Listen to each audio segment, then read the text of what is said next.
Hi, ladies and gentlemen. It's me again, Sherifa, and you're in Sherifa's kitchen. Today I have prepared some barbecued ribs and steak, grilled with garlic mashed potatoes with parsley.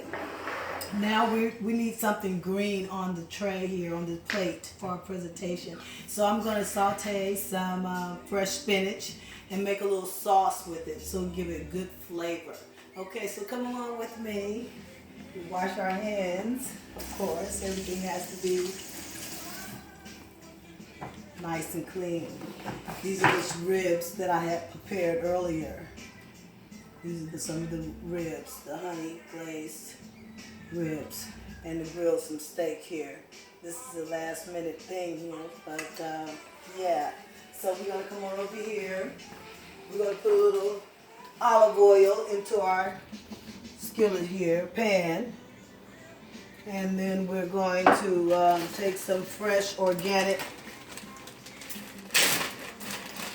spinach shell.